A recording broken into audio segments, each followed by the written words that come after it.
Presidential and legislative elections in the Democratic Republic of Congo, which were originally scheduled for November of 2016, have been delayed. According to an agreement between the opposition and the government, they're meant to be held during 2017.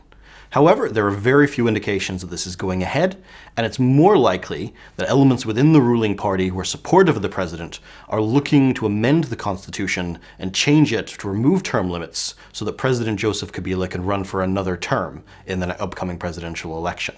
This is very unpopular nationally within the country, amending the constitution and delaying the elections. The president's two main political opponents, Etienne Tshisekedi and Moise Katumbi, have both been marginalized. Etienne Tshisekedi actually died at the start of February, and Moise Katumbi is currently in exile, and he faces charges of fraud and treason if he returns to the DRC, charges that he says are politically motivated and have no basis.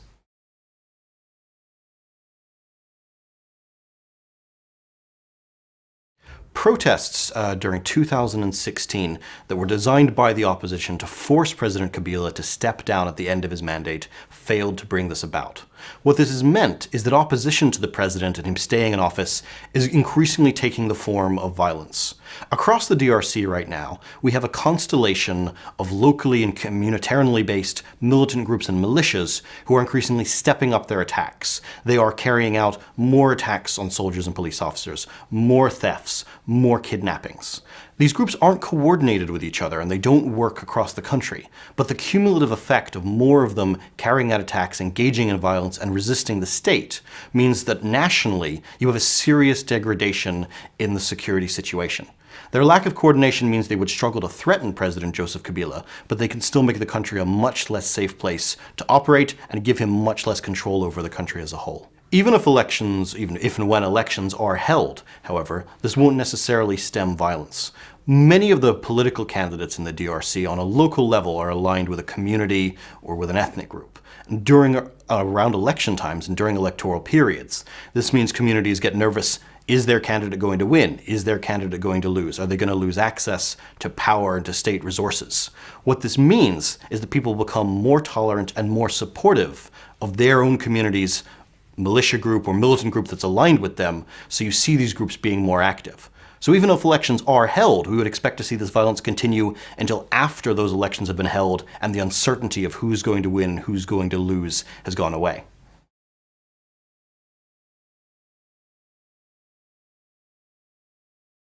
One of the most noticeable increases is in the Kasai region. This is a part of the country that historically has been less restive and less violent than some of the other parts. But still, since August of 2016, we've seen violence in the Kasai region that has killed over 450 people and displaced over 215,000. Significant number of people of the population of that region. What this stems from is a relative newcomer to the security scene, a militia group called Kamwina and Sapu.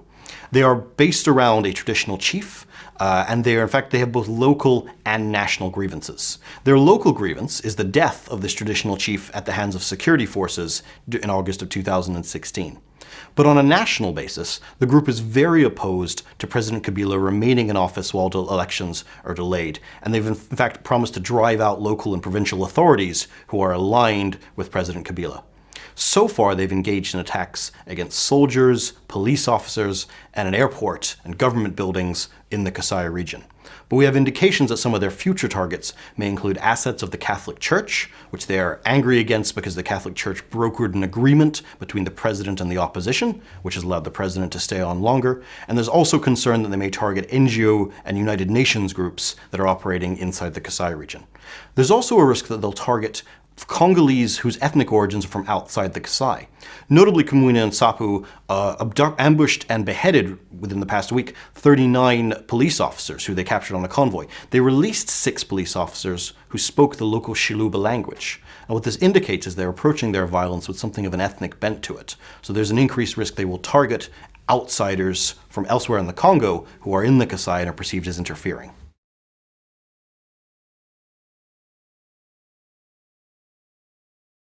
In short, no. The M23 rebel group was decisively defeated by a combination of United Nations and Congolese military forces back in 2013.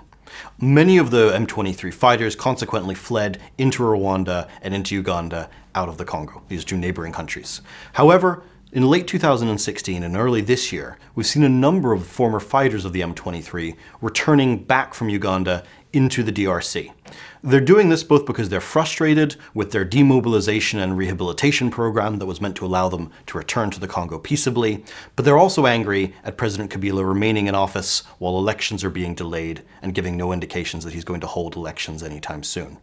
However, since these fighters have returned, these former fighters of M23, their engagements with Congolese security forces have been fairly unsuccessful. They've actually been repulsed on several occasions, and a number of them have fled back into Uganda or back into Rwanda.